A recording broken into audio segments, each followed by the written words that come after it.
The solar system was formed 4.6 billion years ago, when gas and dust collapsed into a spinning disk with a fiery core. That core became our sun and the main source of energy on Earth. Life first formed in the ocean, evolving into algae that fed off the sun's rays. They produced oxygen, which allowed plants and animals to emerge onto land. Over hundreds of millions of years, they were covered by layers of Earth. And under pressure and heat from the Earth's core, transformed into fossil fuels. Then came humans, who built civilizations using energy captured from the sun. In the last century, oil and gas has become one of the biggest industries in the world, making and destroying countries and economies. Its vast system for extracting and transporting energy stretches to every corner of the planet, feeding an ever-growing demand for more. But our reliance on fossil fuels has polluted the planet and endangered human health. And our very survival depends on whether we can make a rapid shift away from this single source of energy.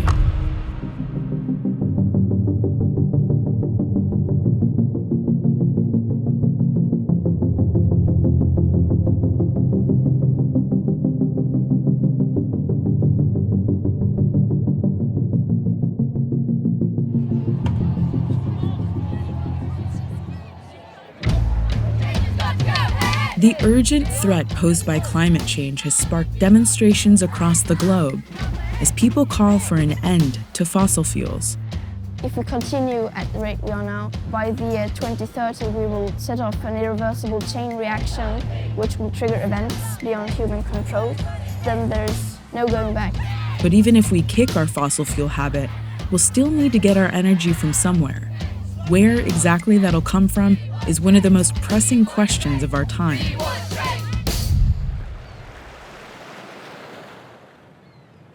Energy is a fundamental form of life. It's a fundamental building block, and it is ubiquitous. Every activity, human activity, depends on it. Narasimha Rao teaches at the Yale School of the Environment. He studies energy systems, how energy is distributed across the world. We've gone from hunter-gatherers to the industrial civilization and the modern society we live in part because of our ability to harness energy. Humans first got energy from plants by eating them, then by feeding plants to animals who we harnessed to plow our fields. We eventually discovered an even more efficient way to use the energy stored in plants. When we found fossil fuels, that was a dramatic change because one of the main properties of fossil fuels is that it has a high density of energy. One fossil fuel in particular was a game changer: oil. The discovery of oil and inventions like the internal combustion engine drove up standards of living and helped humans to expand across the globe. And oil companies got rich as they extracted this black gold from increasingly remote areas. But of course, there was a catch. Burning these fuels releases gases that trap heat in the atmosphere. In the last century alone, carbon emissions have shot up by 1,000%. We have known for a long time, probably as early as the 70s, about the impact of carbon dioxide emissions on climate change. Today, there's no doubt that the burning of fossil fuels is triggering extreme weather events, melting ice caps, and causing sea levels to rise.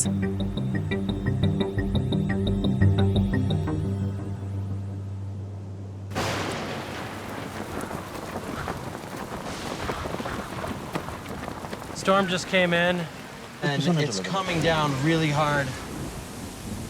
আমি যখন ছোট ছিলাম তখন দেখছি যে পানি এত high হতো না। তো এই আমার বয়সের ডিফারেন্সের মধ্যে আমি দেখছি যে আগের থেকে অনেক 6-7 ফিট আগের থেকে এখন অনেক 6-7 ফিট বেড়ে গেছে আর কি পানি। By the beginning of the next century, more than 600 million people could be forced to flee their homes because of rising seas. This village in Bangladesh has already been forced to retreat. Can you just show me where this village used to be? This area, ওই total area এবং ওই সাইডে যে ভাঙনটা। How far out? এইখান থেকে ধরেন আপনার 300 গজ। This used to be 300 yards further in, and now they have to live in this area on top of this embankment. Ashaq Ilahi runs an NGO to provide relief for those devastated by the flooding. এখানে প্রত্যেকের বাড়িতে সবজি, প্রত্যেকের বাড়িতে হাঁস মুরগি এরকম নানান গৃহপালিত ছিল এবং এই পাশ এরিয়ায় অনেকে ধান চাষ করতেন। So now people can't farm here? না, এখানে কৃষিকাজ করতে পারেন এবং সবচেয়ে সমস্যা এখানে কাজের কোনো সুযোগ নাই। Because of our reliance on fossil fuels, we've already warmed the planet by more than 1 degree Celsius in the past century and a half. Scientists say we need to stay below 1.5 degrees Celsius to avert catastrophe. Without significant changes, we're on track to pass 4 degrees of warming by the end of the century. But the widespread burning of fossil fuels isn't just making our air warmer, it's also making it deadlier.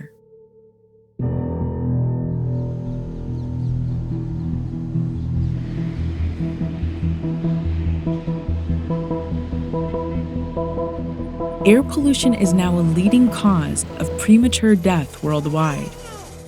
In places like New Delhi in India, it's turning everyday life into a hazard. The air quality index, after 100, it starts getting dangerous for health. The last reported figures was 426, which means we are essentially smoking, all of us, 40 cigarettes a day.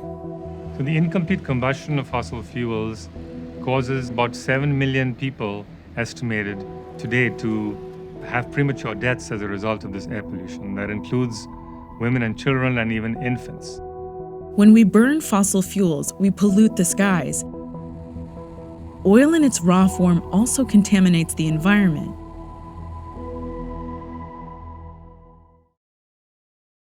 Virtually every American is familiar with the tragic environmental disaster in Alaskan waters. In 1989, the Exxon Valdez ran aground in Alaska, dumping 11 million gallons of crude oil into the pristine waters of Prince William Sound. The oil killed 250,000 seabirds and devastated other marine life. It's just one of the many spills that have impacted fragile ecosystems worldwide. There have been more than 10,000 tanker spills since the 1970s, and that's not even counting the thousands of spills from pipelines and railway tankers. Despite the potentially devastating environmental consequences, humanity's voracious appetite for energy is pushing companies to drill for oil at the limits of our technology. 50 miles south of Louisiana, a massive explosion lit up the sky. Already, at least 1.6 million gallons of oil have leaked from the wreckage of the Deepwater Horizon oil rig. In April 2010, the Deepwater Horizon oil rig exploded. 11 workers were killed, and the well continued to hemorrhage for almost 3 months. It was the largest oil spill in history, dumping an estimated 210 million gallons of crude into the Gulf of Mexico. That's almost 20 times the amount spilled by the Exxon Valdez.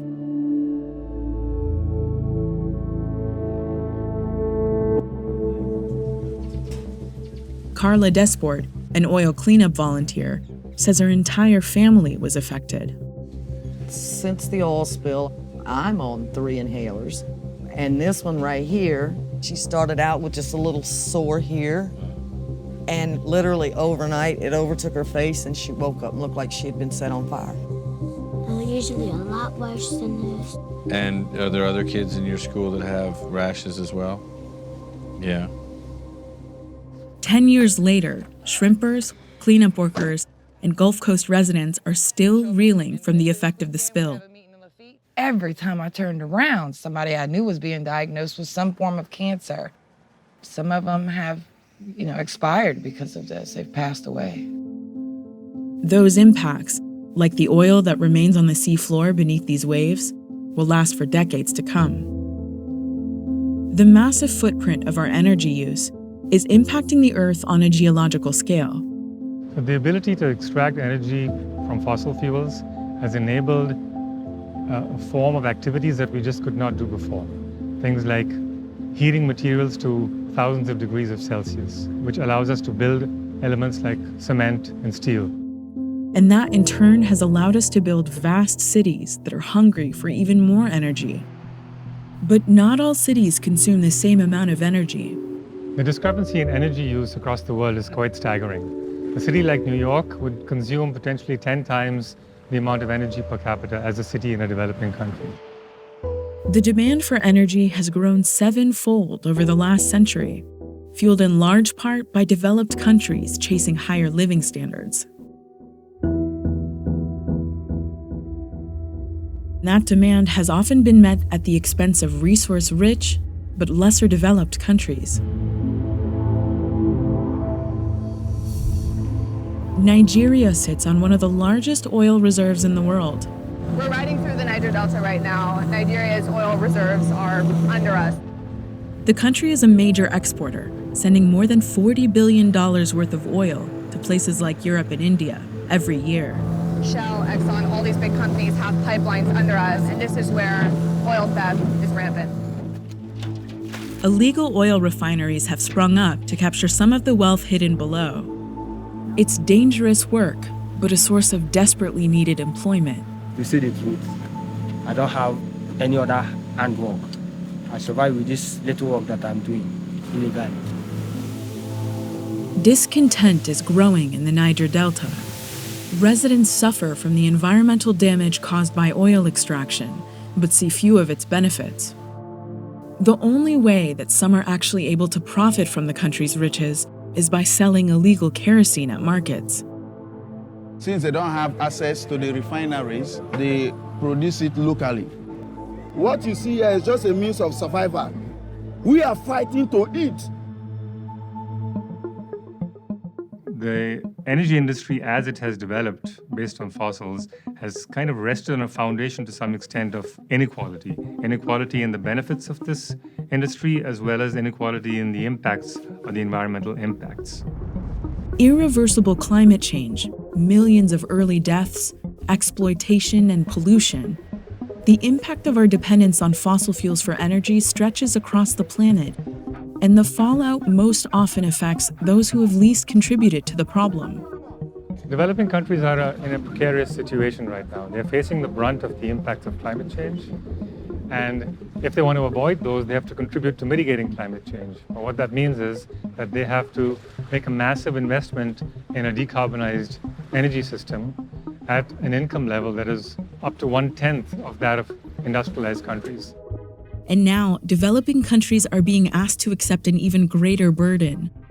Many of those living in countries that became rich by burning fossil fuels are now pushing for strict global limits on emissions. Limits that many say would unduly impact countries least able to invest in clean energy. I think it has to be the case that industrialized countries have to take the lead. That's where you have the capacity, that's where you have the potential for technology development, and then you can expect that it can hopefully reach affordable prices that can then diffuse across the world. The demand for energy is expected to rise by 50% over the next 20 years, with much of that coming from developing countries. The energy growth in the future is really about growing affluence, about improving the quality of life, and it's that raising of living standards in a manner that's sustainable is what is the biggest challenge. Scientists say we need to cut our fossil fuel use in half by 2030. To get there, we need to drastically increase our use of renewable energy.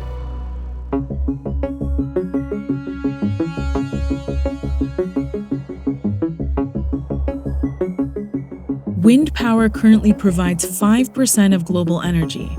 Denmark is leading the charge. They've built massive offshore wind farms. Klaus Poulsen runs the Anholt offshore wind farm. It's one of the world's largest. We have 88 square kilometers of seabed covered with 111 wind turbines, each with a capacity of 3.6 megawatts. So that actually makes 400 megawatts in total. In 2019, wind generated almost 50% of the country's energy. Now this business is so mature that you can start to compare it with fossil fuels and so on, but you don't see any black smoke or anything. It's just beautiful green energy. Europe may be embracing wind energy, but the world's second largest emitter of CO2 is still playing catch-up. less than 20% of America's power is generated by renewable energy. The first offshore wind farm in the United States began generating power in 2017 off the coast of Rhode Island. These 5 turbines generate enough energy to power 17,000 homes. What does it mean to finally have an offshore wind farm in the U.S.? It means a lot because we have a huge clean energy resource off of our coast. And to date, we have not tapped into it. Deepwater Wind was recently acquired by the largest offshore wind farm developer in the world. They have major plans to expand in the U.S. Anything that's first of its kind is a difficult thing to do. Now, our goal isn't to end with 5 turbines. We're going to build more and more of these projects up and down the East Coast, but this is something that we're capable of doing in the United States. Wind energy production in the United States has tripled over the last decade and now supplies over 7% of all electricity in the country. That makes wind the nation's second largest source of renewable energy, producing enough electricity to power more than 27 million homes. But other renewables are gaining ground quickly. To avert planetary disaster, renewables will need to supply between 70 and 85% of the world's electricity by 2050. The world currently generates about 28% of its electricity from renewables. That's up from 20% just a decade ago.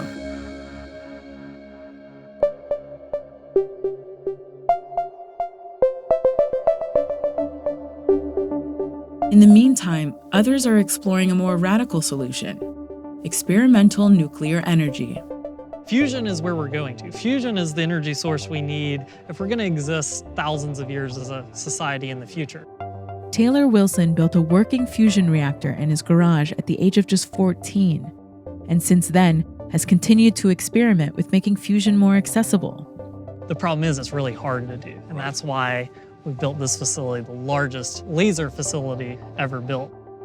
Unlike fission nuclear, which splits atomic nuclei apart, fusion binds them together, creating energy. If a fusion reaction can ever be sustained, it would theoretically create a virtually limitless supply of emissions-free energy. And it wouldn't pose any of the dangers of nuclear fission that led to the catastrophic meltdowns in Chernobyl and Fukushima. But to date, there are no working fusion reactors actually producing electricity, and there may not be for years, if ever.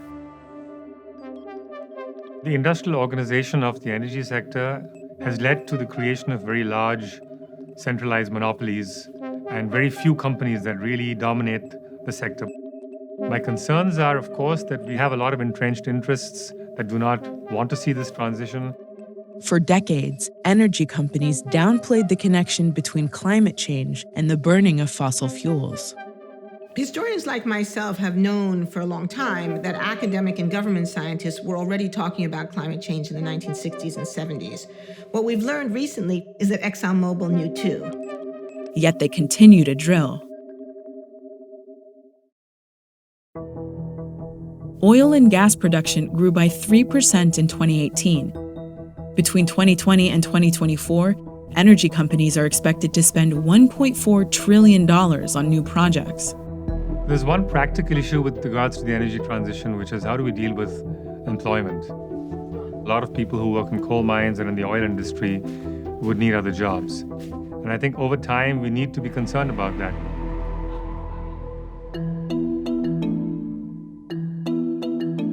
Advocates for clean energy say transitioning away from oil and gas won't just save the planet, it'll help the economy and create jobs. When we talk about a Green New Deal, we are talking about jobs and justice. We are talking about the greatest blue-collar job creation program in a generation. In the United States, progressive politicians are trying to pass a Green New Deal. A central part of the proposal aims to achieve net zero greenhouse gas emissions by transitioning workers and communities to clean energy. And so when our default is renewable, when our default investments are clean, then all of us by default, regardless of income, will have access to those energy sources. The EU recently passed an even more ambitious plan to get to net zero carbon emissions by 2050. Doing so will require a complete restructuring of the economy. You know, fossil companies have invested literally billions of dollars in this infrastructure, and there's going to be a lot of political opposition to leave those assets stranded. And that, of course, is where you need political will, and that goes back to people electing politicians who have an interest in thinking long term. In a recent Pew survey of people in 26 countries, half said that climate change was the top threat to their nation. We are facing the biggest crisis humanity has ever faced. If your house is on fire, you don't sit down and talk. I want people to panic. Across the planet, a generation of young activists are demanding immediate action on climate change. And time is running out. Climate scientists say we have just 10 years to cut our carbon emissions in half. Stabilizing the temperature on the Earth requires that we bring net emissions of greenhouse gases to zero if we want to prevent runaway increase in temperature of the planet and risk, humanity altogether.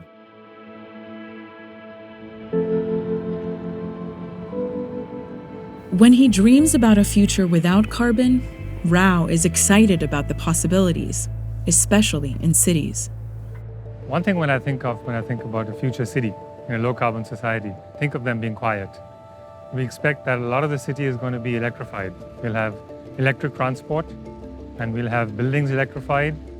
We may expect to see people using public transportation a lot more, walking and cycling to work, maybe using electric scooters, electric bicycles. And that kind of a city is one where we expect to share resources across all of us. We have evidence that beyond $75,000 per capita, for example, people's happiness doesn't increase. So when you think about that, you think about, well, a lot of the consumption in society is having a negative environmental impact, but isn't necessarily contributing to people's well-being and their happiness. And so that's another thing we need to also more broadly think about in terms of what do we value and what do we consider a harm to society.